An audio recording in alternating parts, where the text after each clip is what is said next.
Future Hacker. Life. Path. Future. Bem-vindos a um novo episódio del Future Hacker. Hoy tenemos el honor de charlar con Susana Jurado Aprocese, una referencia en innovación corporativa con más de 20 años de experiencia. Actualmente lidera Wayra Builder, el venture builder de Telefónica, enfocando en la creación e inversión en startups con alto potencial. Anteriormente dirigió el campus de innovación abierta de Telefónica y gestionó el programa de intraemprendimiento Lean Elephant. Además, es coautora del estudio Telefónica, a Lean Elephant, publicado en Harvard Business Review, y ha escrito libros claves en el sector como La empresa ágil y el libro Lean Startup, aplicación práctica para emprendedores, intraemprendedores y formadores. Con un MBA en Instituto de Empresa Business School y un certificado de Stanford, Susana es una voz autorizada en innovación y ahora CVC. Bienvenida, Susana. Hola, buenas, gracias. Muy bien. Susana, con tu experiencia profesional en innovación y ahora con CVC, ¿no?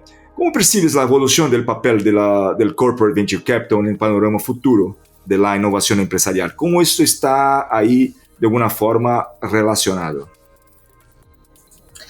Bueno, realmente yo creo que si nos remontamos a lo que es la evolución de la innovación corporativa, ha habido unos cambios muy importantes en los últimos años, ¿no? De hecho, cuando yo empecé, llevo unos cuantos años, como decía, ¿no? 20 años, más de 20 años, ¿no? Trabajando en innovación. Cuando yo empecé a trabajar en innovación, las empresas, digamos, que funcionaban bajo el paradigma de lo que se llama la innovación cerrada. Y ahí todo el proceso tiene lugar dentro de la compañía, es un sistema cerrado. El conocimiento, la tecnología, la propiedad intelectual están dentro de la compañía. Luego, además, la empresa invierte sumas bastante importantes de dinero en tener un departamento de I+D, que es donde está todo el conocimiento, es un silo de conocimiento. Y ese departamento proporciona los avances tecnológicos que van a dar lugar a los productos y servicios innovadores de la compañía. Esto implica tener empleados muy cualificados, con una fuerte gestión de propiedad intelectual, y también implica pues, que buenas ideas y tecnologías que ha traído tu equipo de I+D pueden estar en una estantería esperando a que llegue el momento de que se utilicen, ¿no? En la empresa.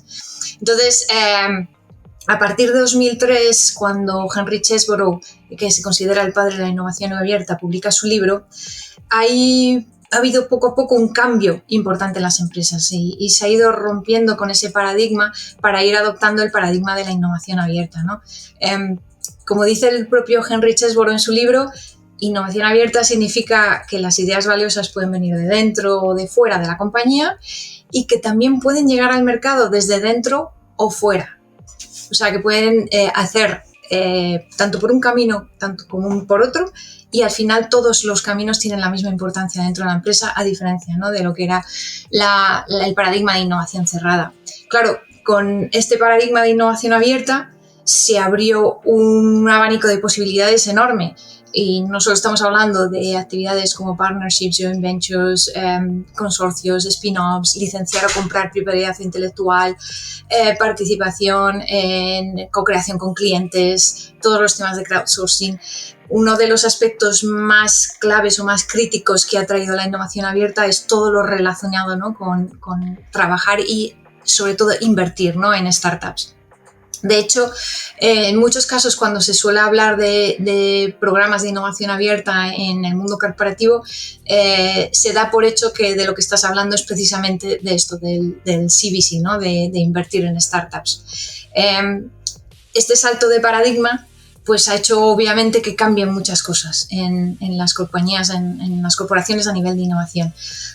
Por ejemplo, de dónde proceden las ideas. ¿Vale? Si antes procedían fundamentalmente de los empleados, ahora realmente pueden salir de personas brillantes tanto de dentro como de fuera de la compañía. Y el rol que tienen clientes, proveedores, es completamente diferente, porque empiezas a co-innovar con ellos.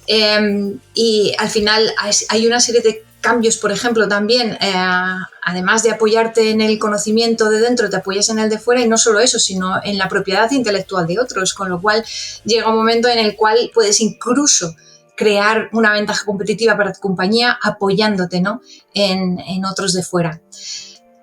al final, teniendo en cuenta que estamos en un momento donde todo cambia tan rápido y la velocidad con la que debes reaccionar es vertiginosa, es muy difícil que tengas dentro todas las capacidades y conocimientos que necesitas hoy en día para innovar.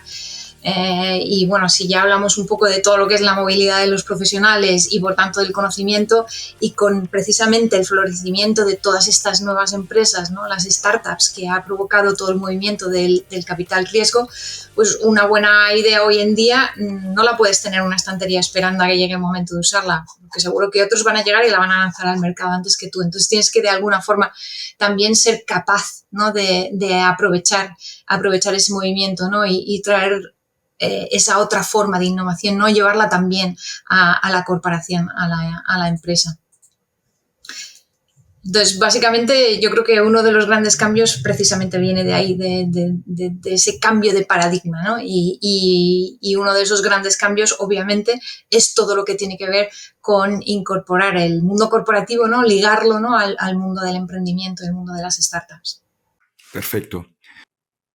Susana, muy interesante lo que dices, ¿no? Lo que comentas, pero el desafío ahora, ¿no? Cuando se amplifica ahí la abertura, ¿no? De la colaboración con empresas desde fuera, también conlleva una complejidad en términos de gestión, en términos de capacidad y todo.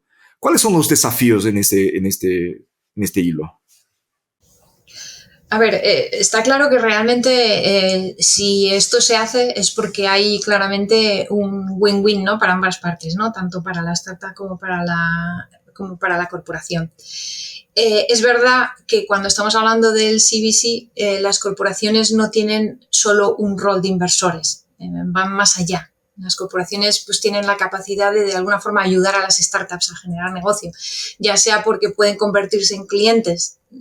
Vamos, nosotros podemos convertirnos en clientes de las startups, o porque podemos abrirle la puerta, ¿no? de acceso a nuestros clientes ofreciendo los productos y los servicios de estas empresas como parte de nuestro portfolio. O incluso les puedes dar acceso a perks, como es nuestro caso, por ejemplo, que les damos acceso a infraestructuras o a las infraestructuras de nuestros partners, incluso a los expertos que tenemos en la compañía. Si encima son compañías que son multinacionales, pues además incluso puedes ayudar a las startups a expandirse geográficamente. ¿Qué ocurre? Pues que al final también es cierto que no somos inversores, no tenemos un rol mero de inversor y tenemos, digamos, unas capacidades adicionales con las cuales podemos dar ciertas ventajas a las startups en las cuales invertimos, pero también es verdad que al final no deja de ser una gran empresa.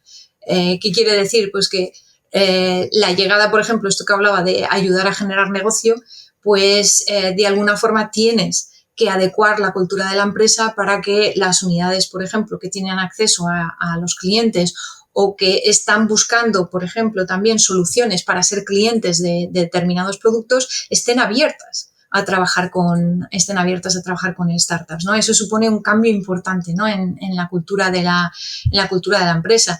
Luego hay una parte también importante y es adecuar, ¿no? los procesos también que tienes en la compañía, que son procesos que están muy orientados y muy optimizados a lo que es pues el día a día, ¿no? Y lo que es digamos el producto principal que tiene la empresa. Entonces, obviamente, pues tienes que hacer ciertos ajustes y además es que no es lo mismo trabajar con un proveedor como por ejemplo en nuestro caso pues un proveedor de infraestructuras de telecomunicación que trabajar con una startup. Entonces eso implica también hacer unos ajustes, ¿no? en los procesos que tienes en la compañía. Entonces no es sencillo porque implica muchas cosas y cuando hablamos de cambio cultural estamos hablando incluso de los propios empleados de la compañía, ¿no? Entonces no es sencillo. Para mí realmente los dos grandes retos es por un lado la adaptación de la cultura y la adaptación de los procesos. ¿Y crees que las empresas ahora, bueno, como Telefónica, otras empresas de una forma general ahí, están ya preparadas para eso? Porque, a ver, este es un tema que ya viene evolucionando hace algún tiempo, ¿no? Y de verdad, las empresas siguen ahí teniendo este enfoque y ajustándose a este tema, a esta realidad, ¿o es algo continuo que siempre toca volver y empezar nuevamente? ¿Cómo es la dinámica? A ver, yo creo que hoy en día cada vez son más las empresas, igual que comentaba antes, que al final realmente la innovación abierta cada vez se va adoptando más, cada vez son más las empresas que lo están adoptando. Una cosa buena que tiene también es que a medida que hay más empresas que están optando por el CVC, también el propio ecosistema de emprendimiento está más abierto, ¿no? a que las corporaciones participen como inversores también, y eso hace también que las propias startups, por ejemplo, entiendan también cómo funciona un CVC, ¿no? Entonces, al final yo creo que es un poco todo se realimenta, pero obviamente el tener que cambiar lo que decía antes, ¿no? Los dos grandes retos, el tema cultural y el tema de los procesos, tiene que ocurrir.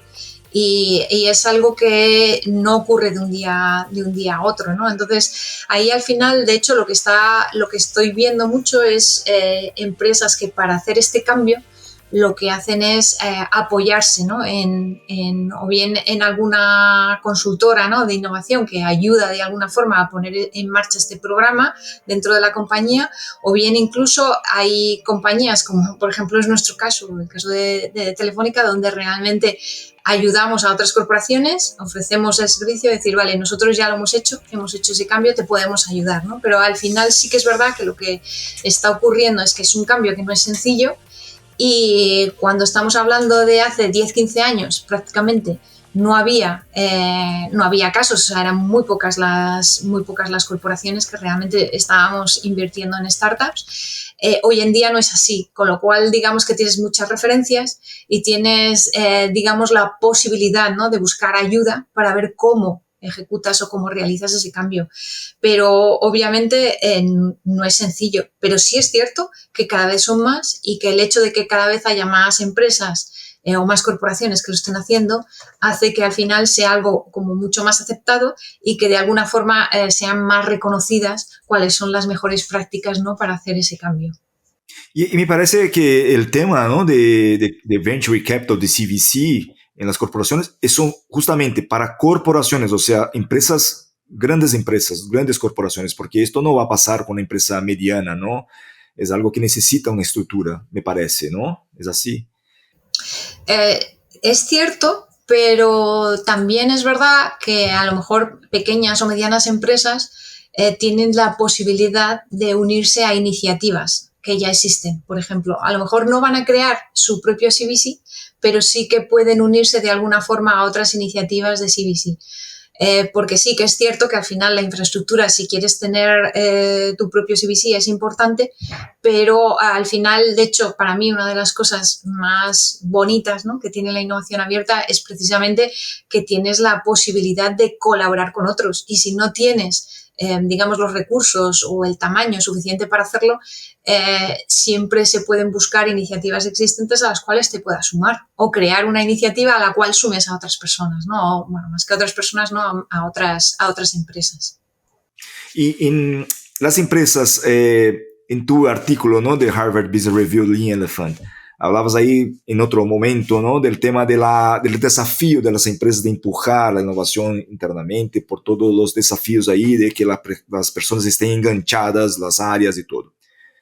Cuando hablamos de CVC, la empresa sigue siendo o sigue teniendo esta agilidad, tiene ahí todavía enfoque en una lean startup, o sea, mantenga ese espíritu, o es algo que se ha perdido, se ha cambiado, no sé, ¿cómo lo ves eso? No, realmente no, y de hecho yo creo que lo que está ocurriendo es precisamente que las empresas y o sea, las corporaciones en general lo que buscan es precisamente ser capaces de transformar sus equipos y hacerles igual de ágiles, ¿no? que estas startups, o al menos lo más próximo posible. De hecho, dentro de lo que es el mundo de inversiones, se está produciendo un boom muy importante de todo lo que llamamos el venture building. En cualquiera de las denominaciones que podemos encontrar, ¿vale? Porque para este tipo de vehículos podemos hablar de ellos como venture builders, venture studios, startup factories, company builders, ¿de acuerdo?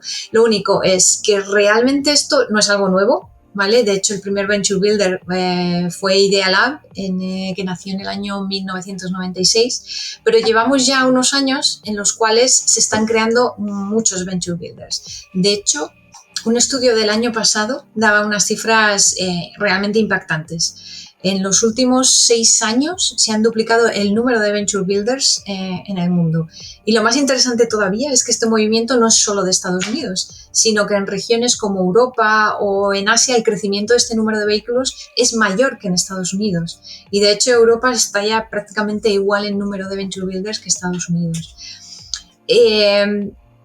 Al final realmente lo interesante de todo esto es que esto se está trasladando también al mundo corporativo. ¿Por qué? Hay este boom y si nos fijamos un poco en lo que es un Venture Builder o un Venture Studio, es un vehículo que cree e invierte en compañías utilizando una organización, un equipo centralizado, que es el que se encarga de que las ideas de negocio pasen por un proceso que es repetible y validado para creación de empresas. Si nos fijamos en los errores típicos, ¿no?, que cometen los founders que están creando, ¿no?, sus startups, especialmente los que no tienen experiencia previa, suelen ser siempre los mismos. Por eso los inversores prefieren invertir en ideas o startups, ¿no?, de personas que ya tienen experiencia previa. Por tanto, si tú tienes un proceso depurado acompañado de un apoyo por parte de expertos, esto reduce mucho las probabilidades de que se cometan esos errores.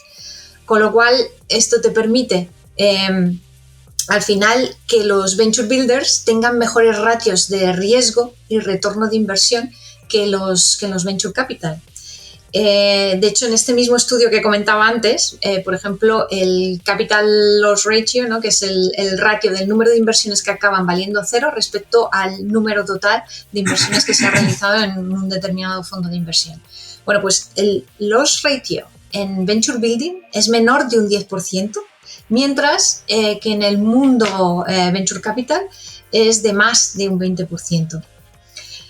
Además, cuando haces Venture Building, entras como inversor en una etapa más temprana de la empresa, de la startup, con lo cual, con un ticket de inversión menor, consigues tener más equity de la empresa y, por tanto, potencialmente el retorno de inversión que vas a obtener es superior, ¿no?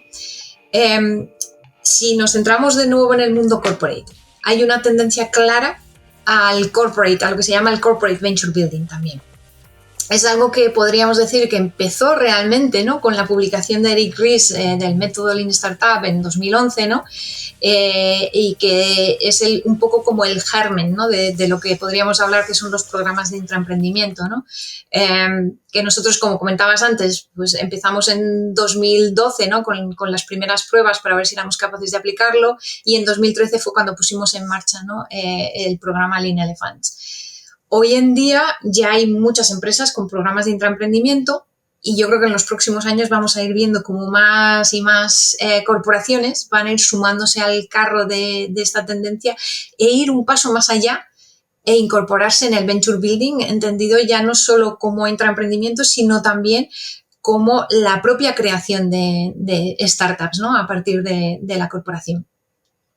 Además, igual que comentaba antes, que hay muchas opciones, ¿no?, de consultoras de innovación, etcétera, que están ayudando, ¿no?, a las empresas a sumarse al carro del CVC, pues está apareciendo también muchos venture builders llamados corporate venture builders y consultoras de innovación que también ofrecen los servicios a las corporaciones para ayudar a hacer venture building o incluso para aprender y poner en marcha un vehículo de venture building en la propia empresa, ¿no?, en la propia organización. Y yo creo que aquí va a haber un punto de inflexión muy importante, ¿no?, en el mundo de la innovación corporativa, o al menos eso es lo que preveo, ¿no? No tengo la bola de cristal, pero tengo esa sensación, porque lo habitual es tener un equipo, ¿no?, un departamento de innovación que se dedica a hacer lo que se llama incubación de las ideas, o si preferimos, proyectos de innovación, si quieres llamarle en vez de ideas, ¿no?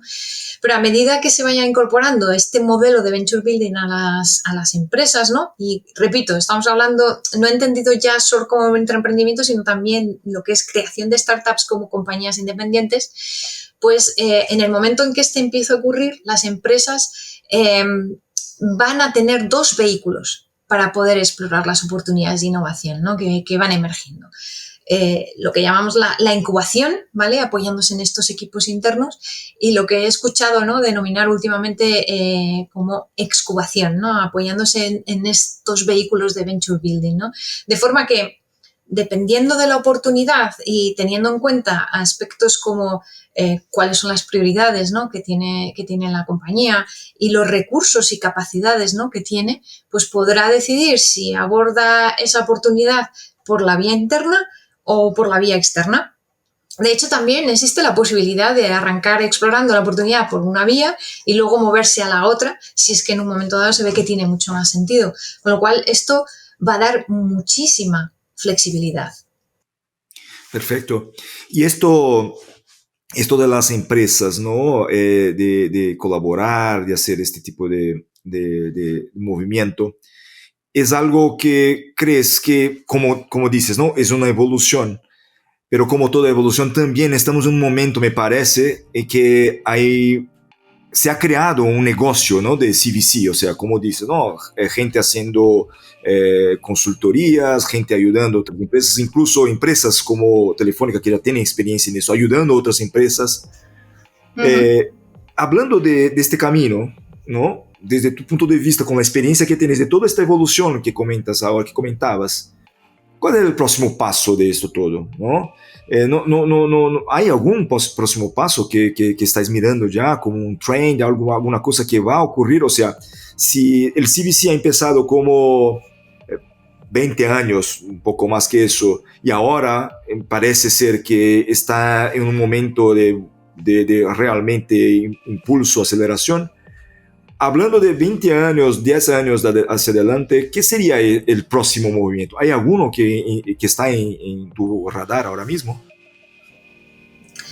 Pues realmente si pensamos en lo que es digamos lo que es la colaboración o lo que es el trabajar o invertir en las startups, es decir, la corporación asociada al mundo del emprendimiento, y esto como mecanismo para lo que es la innovación, ¿no? La innovación en la corporación.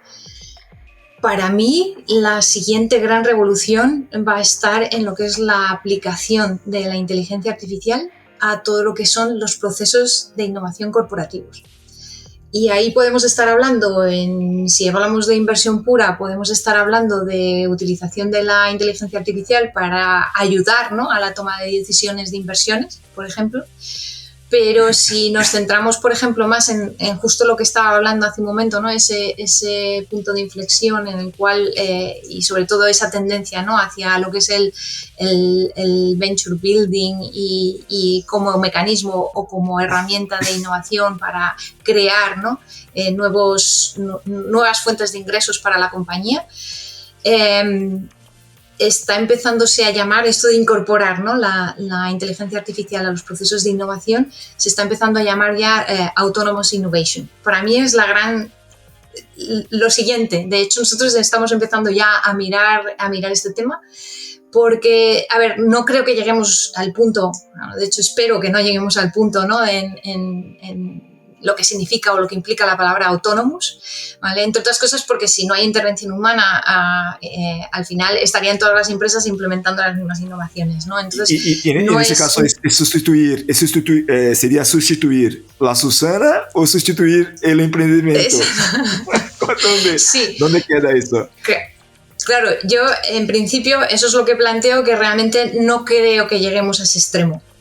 Pero sí que es verdad que hoy en día hay herramientas de inteligencia artificial que pueden ayudar a mejorar la productividad, convirtiendo esos procesos de innovación, apalancándote en estas herramientas, esos procesos de innovación al final, que por ejemplo suelen llevar semanas, ¿no?, cuando estás hablando de ideación, validación de las ideas, etcétera, etcétera, pues puedes a lo mejor estar del orden de semanas o incluso pues del orden de meses para hacer ese proceso.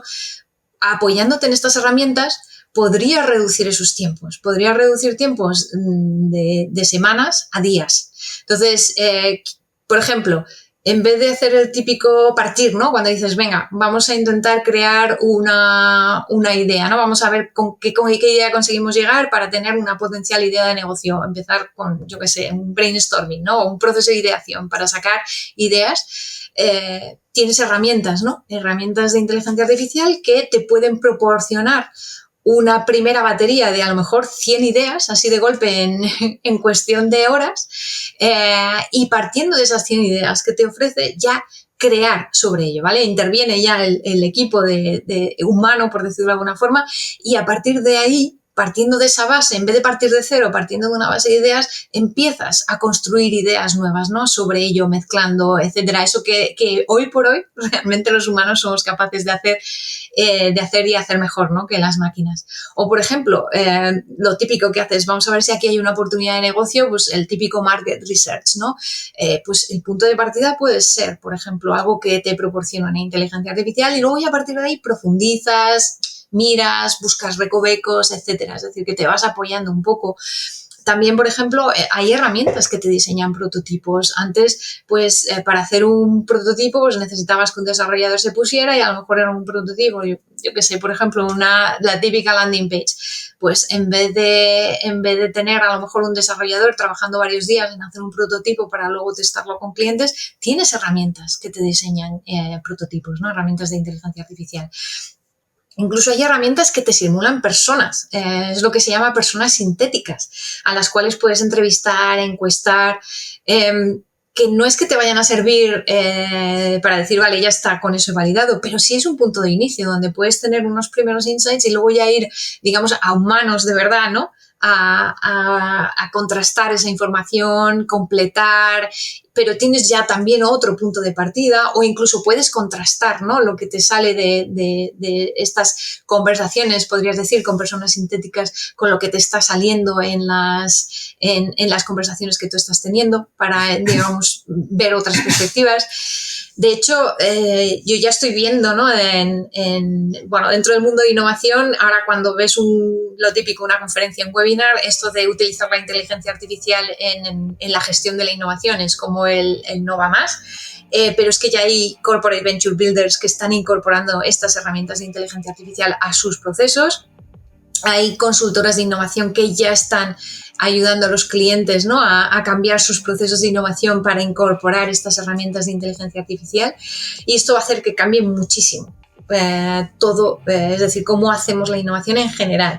CVC, pero todo, si me apuras. Entonces, para mí, digamos que la siguiente gran revolución va a estar en la inteligencia artificial aplicada a la innovación.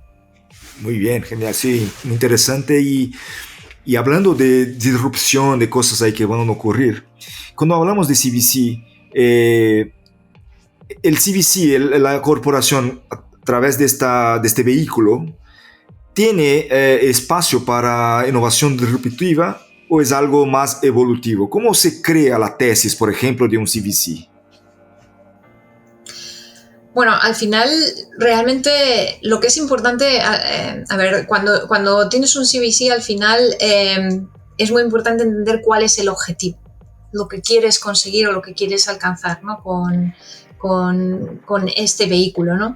Y al final, dependiendo precisamente de lo que quiera la compañía, así es como se fabrica la tesis de inversión. ¿Cuál es el objetivo, lo que quieres alcanzar? Si, por ejemplo, lo que necesitas es buscar áreas de oportunidad a más largo plazo, en un horizonte temporal a más largo plazo, pues obviamente tu tesis la vas a diseñar así. De hecho, lo que puede ocurrir es que al final tengas, como es nuestro caso, varios vehículos de inversión, cada uno con su tesis, ¿vale? Dependiendo. Entonces, por ejemplo, si coges Telefónica Ventures, pues Telefónica Ventures al final son inversiones estratégicas en startups ya más maduras.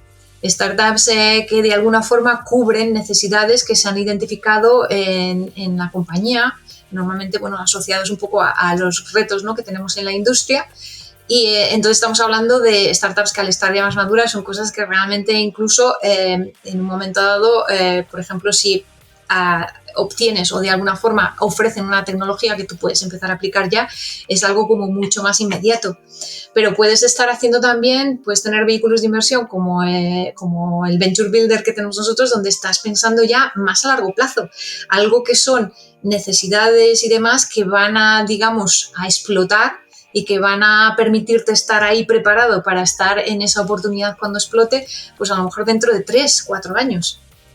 Entonces, de alguna forma, la tesis de inversión, precisamente dependiendo del objetivo, de lo que estés buscando, de alguna forma se define precisamente ahí. Y puede ocurrir que tengas varios vehículos de inversión, cada uno con su tesis de inversión, dependiendo de precisamente qué es lo que quieras abordar. Y en este caso, ¿cómo se gestiona desde tu punto de vista la expectativa, ansiedad algunas veces, ¿no? Entre resultados, ¿no? Y cosas que necesitan tiempo para el desarrollo, para el mercado lo acepte, o sea, largo, medio plazo con corto plazo. ¿Cómo esto se gestiona internamente, comunicando internamente? Porque hay una presión interna también, ¿no? Siempre. Esto yo creo que en la innovación siempre ha existido y creo que en lo que CVC aún más fuerte, me parece. Entonces, no sé, ahí, ¿cómo lo ves esto desde tu punto de vista, tu experiencia? A ver, totalmente. O sea, está muy claramente. Al final siempre hay digamos, unas expectativas, ¿no? de retorno de la inversión. Y obviamente, pues en los vehículos, digamos, donde hay una inversión en startups que están en un estado mucho más maduro, pues el retorno se produce a más corto plazo, obviamente. Entonces, ese retorno al final depende un poco cómo lo quiera medir en base a los objetivos que se hayan planteado. Pueden ser retornos financieros, porque puede ocurrir que al final, pues como cualquier venture capital, pues digamos que haya un éxito en alguna de las startups que tengas y bueno, pues en base un poco al equity que tienes de la empresa, pues obtienes unos ingresos, ¿no? de esa venta de la startup. O puedes conseguir la generación de nuevas fuentes de ingresos para la compañía, que de alguna forma, pues precisamente a la hora, pues lo que hablábamos antes, por ejemplo, si de alguna forma llegas a algún tipo de acuerdo con estas empresas y ofreces sus productos y servicios, eso de alguna forma los clientes que están pagando por ellos, has llegado a algún tipo de acuerdo con la startup y suponen nuevas fuentes de ingresos para la compañía, ¿no? Entonces, al final, todo este tipo de cosas es importante medirlas porque aquí entra todo lo que tú comentabas, que es el medir el impacto que tiene la innovación. Y es fundamental, básicamente, porque realmente si no eres capaz de demostrar que estás proporcionando valor a la compañía, pues va a ser muy difícil, ¿no? que la compañía decida que tienes que seguir, ¿no? Y que tiene que seguir invirtiendo, ¿no? en innovación. Claro, ¿qué ocurre cuando estamos hablando de innovaciones que a lo mejor van a empezar a dar resultado dentro de años? Pues cuando estás en esa situación, lo que tienes que hacer es, de alguna forma, ser capaz de demostrar el valor que vas a obtener en el futuro. Es decir, tienes que hacer de alguna forma pues unas predicciones, ¿no? Entonces, pues obviamente, por ejemplo, cuando vas a crear una startup, lo que haces es traer digamos, a la mesa de qué oportunidad de negocio estás hablando y de lo que puede suponer para la compañía. Pero solo puedes aportar predicciones porque en el momento, digamos, en que arrancas o incluso en los primeros años no tienes ingresos, no tienes de alguna forma cómo demostrar que realmente estás aportando en ese valor a la compañía. Estás hablando de un valor a futuro, ¿vale? Entonces, ahí toda la parte de ser capaz de hacer predicciones es muy importante. A ver, al final es complicado porque esto estamos hablando, digamos, de, por un lado, medirlos tangible, ¿vale? Que bueno, dentro de lo que cabe, si al final eres capaz de tener ingresos, es algo que se puede medir directamente, pero hay una parte muy importante que es la de todos los intangibles, que es, por ejemplo, cuando estábamos hablando del cambio cultural que supone, o por ejemplo, el efecto que puede tener, ¿no? En la propia imagen o en la marca de una compañía, lo que es hacer innovación o estar presente en determinadas áreas que se consideran, ¿no? como innovadoras. Todo este tipo de cosas, ¿cómo lo mides, no? O el conocimiento que estás trayendo a la compañía, ¿cómo mides todo eso, no? Es muy difícil medir toda la parte de intangibles. Pero es, desde mi punto de vista, todo lo que es, y tiene un nombre, ¿no? Que es Innovation Accounting, que es todo lo que es el accountability, ¿no?, de la innovación, es fundamental. Y no puedes plantear ningún tipo de programa, me da igual si es CBC o es de cualquier otro tipo, que no tenga planteado alguna forma, una serie de métricas y demás, con las cuales vas a medir cuál es el impacto que estás generando para la compañía, de forma que puedas ir demostrando que de alguna forma estás creando valor para la compañía, aunque sea un valor a futuro. Y en este caso, en la forma de medir, en la forma de enseñar también los resultados, desde tu punto de vista, mejor, más completo, más complejo, o sea, muchos indicadores, muchos temas para mirar, hay muchos indicadores, o mejor, más sencillo, algo que sea más estratégico, aunque sea cuantitativo, o sea, que se pueda medir. ¿Cuál es la mejor forma? ¿Más complejo o más sencillo y más fácil de comunicar? ¿Cómo lo ves eso? Desde mi punto de vista, más sencillo, pero ya no solo porque al final tienes que ser capaz de que se entienda, ¿vale? O sea, si utilizas un montón de métricas, haces un sistema de reporting muy complicado, es muy difícil también comunicar, ¿no?, ese valor que estás añadiendo a la compañía.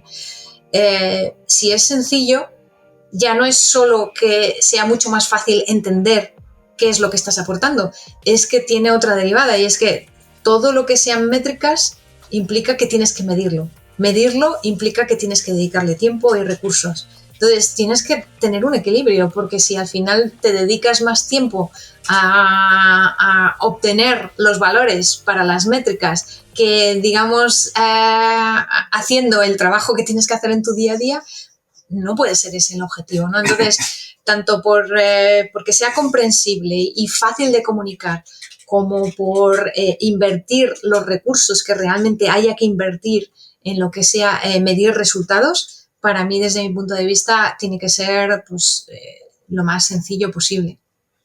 Y luego, además, hay un aspecto importante, no es solo sencillo, sino que además tienes que tener cuidado y hacerlo en el lenguaje que entiende la compañía. Es decir, que si, por ejemplo, tu compañía lo que entiende es el lenguaje financiero, tienes que hablar en ese lenguaje y tienes que ser capaz de traducir esos resultados, ese valor futuro que vas a crear para la compañía, en términos que la compañía va a entender. Y me parece un balance, ¿no? Porque también, a ver, si ponemos como, bueno, quiero tener una sola medida, seguramente vendrá algún financiero y decir, mira, entonces ingresos. Y luego, ingresos para este año. Y ahí luego está, bueno, es sencillo, la gente entiende, pero al final no es el objetivo. Entonces, al final, sencillo, pero un balance, ¿no? Entre todo, al final, ¿no? Claro, por supuesto. O sea, cuando digo sencillo no me refiero a una métrica. Lo que me refiero es que sean un determinado número de métricas, que no estamos hablando... O sea, la diferencia entre 5 métricas y 20 a la hora de medirlo y a la hora de entenderlo, y sobre todo que al final realmente el hecho de reducir a un determinado número de métricas, y no estoy hablando de una, pero si por ejemplo estás hablando de 5, es mucho más fácil ver también cuál es la evolución, entender cuáles son realmente las prioridades, porque si empiezas a meter otro tipo de métricas también desfigura cuáles son las prioridades realmente que quieres obtener del programa, si te dedicas también a medir otras cosas que realmente no están tan relacionadas con los objetivos, ¿no?, de lo que quieres alcanzar, ¿no? Entonces, no me refería, y efectivamente tiene que haber un balance. Y para mí el balance no es tanto el número como cuáles son los objetivos que quieres alcanzar, qué métricas has definido para evaluar si estás alcanzando esos objetivos, y que sean efectivamente solo esas métricas que de alguna forma sean estratégicas y alineadas con los objetivos que quieres alcanzar. Y cuantas menos sean, mejor, porque es más fácil. A la hora de tener que hacer ese seguimiento y esas medidas, te va a suponer menos recursos, obviamente. Perfecto. Mira, muy buena la charla, Susana. Estamos llegando al final y te quería dejar ahí un tiempo para que las últimas palabras, principalmente agradecerte ahí por tu tiempo de compartir la experiencia, mucha experiencia, ¿no? Entonces te dejo ahí en los últimos minutos para que dejes alguna palabra a nosotros. Bueno, en primer lugar, muchas gracias por invitarme, ¿no?, a participar en esta charla.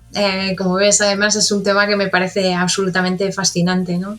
Yo creo que aquí, si tuviera que dejar un mensaje, para mí, yo creo que lo importante es que cuando estamos hablando, ¿no?, de innovación en general, es importante tener valentía, ser valientes, ¿no?, e intentar probar cuando estás viendo realmente que están surgiendo, ¿no? Están surgiendo formas, vehículos, ¿no?, de hacer información, incluso formas de trabajar diferentes, ¿no?, de hacer innovación. ¿Por qué no probarlas, adaptarlas a la compañía? Porque al final cada compañía es diferente, tiene una cultura diferente, entonces es importante hacer ese proceso de adaptación.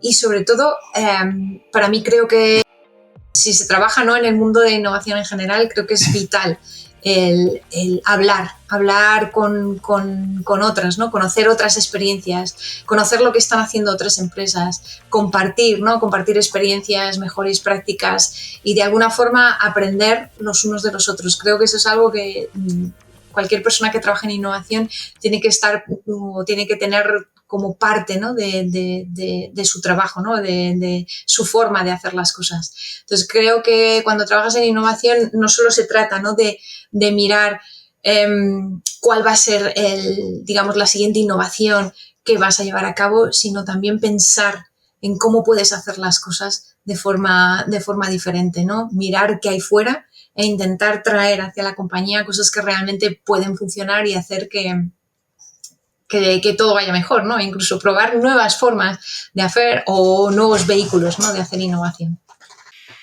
Muy bien, muy bueno, Susana, te agradezco. Entonces ahí, muchas gracias y hasta pronto. Muchas gracias a vosotros. Future Hacker. Life. Path. Future.